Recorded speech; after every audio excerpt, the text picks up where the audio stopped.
Você é daquelas pessoas que amam jogar e se tiver RGB ainda fica melhor? Bem, o Red Magic 10 Pro é o smartphone feito para quem, além de performance, não abre mão de um design bem feito. Esse daqui é o smartphone gamer mais bonito na minha opinião e é também um dos melhores do momento. Mas será que esse topo de linha aqui serve para o dia a dia de qualquer pessoa? Bem, eu quero responder essas perguntas durante esse review aqui, e se você quiser comprar esse Nubia Red Magic 10 Pro, tem links de onde pegar com segurança aqui no Brasil na descrição. Aproveita também para dar uma olhada no nosso grupo de ofertas, onde diariamente fazemos uma curadoria dos melhores preços e cupons. É só entrar em escolha.cc/grupo ou no QR Code que está aparecendo aqui na tela. E agora, roda a vinheta pra gente começar.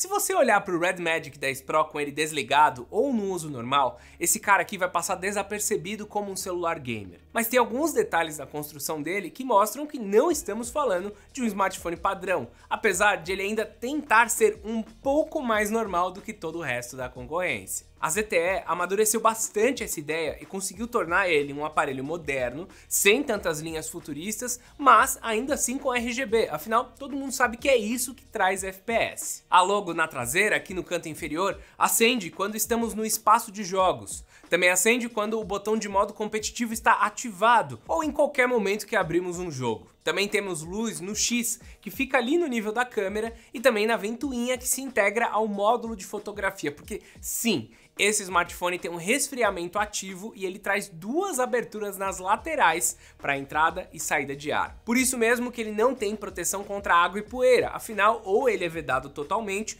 ou então essa proteção não funciona. Mas não para por aí, na lateral direita também temos as áreas sensíveis ao toque, que irão funcionar como gatilhos para o Asphalt Legends, para o Call of Duty e para o Wild Rift, que foram os títulos que eu usei mais. A posição não é a melhor nem a mais confortável, mas ela foi bem útil em alguns jogos. Quando estamos com o celular no modo paisagem, dá para usar um desses controles também como obturador de câmera, mas de novo não é a melhor forma, porque está perto da quina do celular. É uma experiência parecida com a do iPhone, que a gente também não gostou. Quando usamos o smartphone em pé, na vertical dá para usar os botões de volume, que estão centralizados no smartphone junto com o botão de energia, que é redondinho. E para os gamers temos também a chave que troca do modo normal para o espaço gamer. Diferente do que vimos num passado recente, os telefones voltados para jogos não são mais tão diferentes no seu design. Eles também não têm formas que fogem muito do padrão dos outros topos de linha. O que esse cara trouxe de diferente foi a conexão P2 de 3.5mm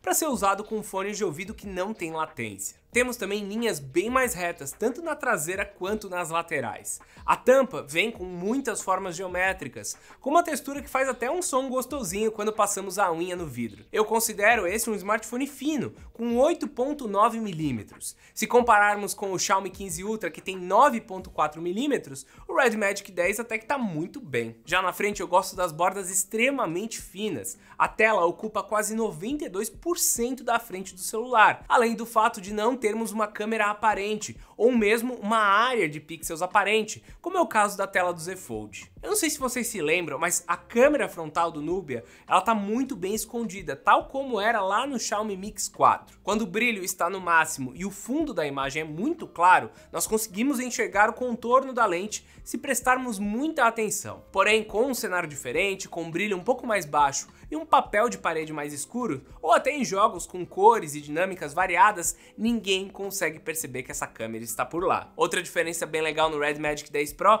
é que a tela dele tem uma taxa de atualização de 144 Hz. Ela não fica sempre ativada, mas tem uma coisa legal, dá para você deixar na barra de notificação qual é a frequência que a tela está sendo utilizada no momento. Isso é muito coisa de gamer e eu acho que é um detalhezinho que ajuda a tornar esse smartphone mais interessante para esse público. O painel AMOLED vem com 6.85 polegadas e tem resolução de 1216 por 2688. Essa é uma resolução que fica acima do Full HD, mas é abaixo do Quad HD. A Xiaomi utiliza uma resolução próxima dessa, que ela acaba chamando de 1.5K. Esse smartphone aqui tem um pouco mais de resolução do que isso, mas eu não sei exatamente qual que é a melhor nomenclatura para utilizarmos. O brilho tem um pico de 2000 nits e eu confesso, tá, que durante vários momentos eu achei até que poderia ser mais esse número, porque ele incomoda bastante depois de muito tempo com o uso no máximo. Mas realmente é apenas 2000 nits e eu acho que isso tem relação com o tamanho da tela, que é um pouco maior do que o dos concorrentes. A resposta ao toque é bem rápida, as cores são muito legais desse display,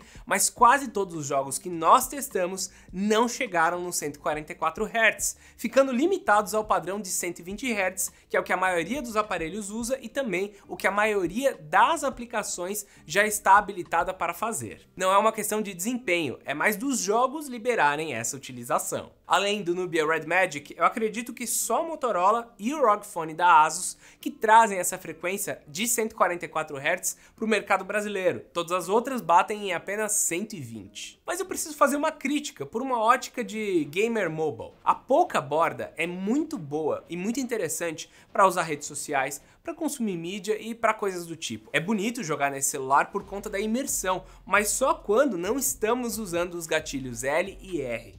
Como não temos muito apoio para as mãos, utilizando dessa forma, geralmente os dedos ficam repousados nessa região, mas nos jogos isso acaba causando toques acidentais e pode também atrapalhar momentos importantes. É mais uma questão de você se adaptar e entender se pro tipo de jogo que você quer jogar, isso vai funcionar bem. No Wild Rift, por exemplo, eu preferi desativar os gatilhos e usar o celular normal, e daí ficou muito boa a experiência. Quando falamos da parte de dentro do Red Magic 10 Pro, nós temos só o melhor que um smartphone Android pode oferecer. O nosso modelo aqui é o mais básico, que já conta com 12 GB de memória RAM e 256 de armazenamento. No entanto, há versões com até 16 GB de RAM e 1 TB de armazenamento. Todos eles utilizam o padrão UFS 4.1 Pro, que garante uma velocidade de leitura e escrita bem rápida para o celular. Esse alinhamento de velocidade das memórias, Snapdragon 8 Elite e também um resfriamento bom faz desse um dos aparelhos mais potentes que temos esse ano. É só uma pena que o Genshin Impact não roda a 120 frames por segundo no Android, porque eu tenho certeza de que esse jogo ficaria bem bonito nessa tela e rodaria liso com esse hardware. Mas não se engane, tá? Mesmo a 60 quadros por segundo,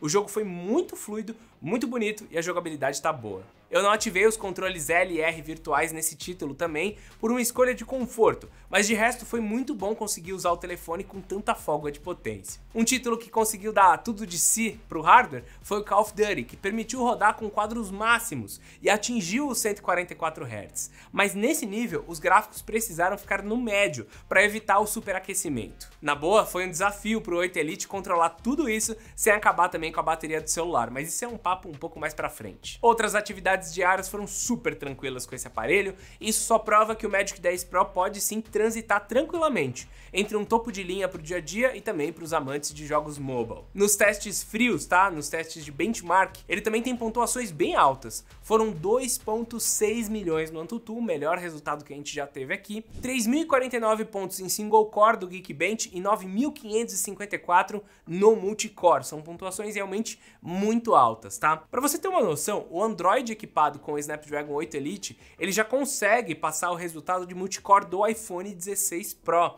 coisa que a gente nunca tinha visto até então. Sempre os modelos da Snapdragon estão tipo um ano atrás dos modelos da Apple. E por aqui conseguiu avançar.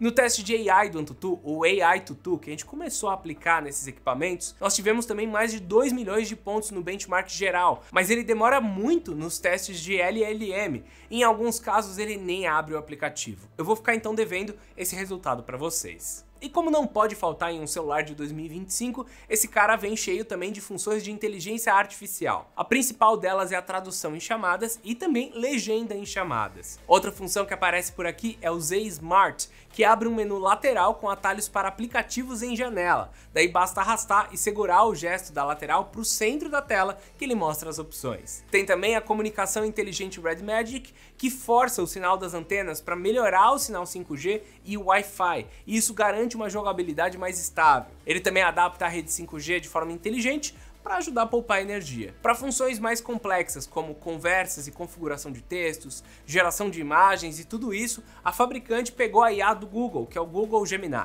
Então são poucas coisas que estão sendo feitas nativamente pela ZTE.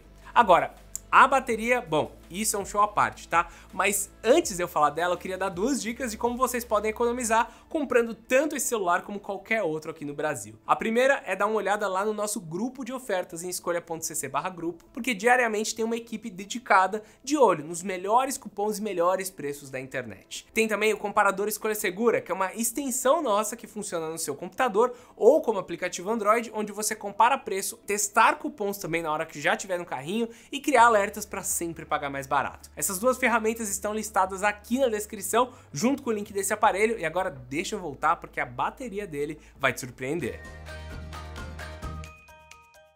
Esse celular aqui basicamente tem uma bateria de tablet, porque ele tem 7050 mAh de capacidade, além de um carregador de 100 watts. Sério, foi surreal essa experiência, porque o telefone demorou somente 55 minutos para ir de 0 a 100%, e ele tem 2050 mAh a mais de bateria do que os concorrentes. No uso do dia a dia ele se comportou bem. Primeiro, em redes sociais, Chrome, e só usando a interface do sistema, ele rodou na taxa de quadros máximo, a 120 Hz, e mesmo assim teve apenas 11% de consumo por hora. Esse é um consumo esperado para um celular de 5.000 mAh, tá? Ele tá dentro da mesma faixa que os outros, mas os concorrentes sempre rodam a 60 quadros. Isso fica muito claro no YouTube, onde geralmente ele trabalha a 60 quadros e daí ele precisou apenas de 5% de energia por hora, que é um dos menores valores que já vimos aqui. A gravação de vídeos em 4K também ficou dentro do que alguns concorrentes têm feito, levando 16% por hora. No entanto, ao se tratar de jogos, a gente percebeu uma variação, principalmente no COD, porque ele estava rodando no máximo, tá? Esse título consome 19% por hora de energia.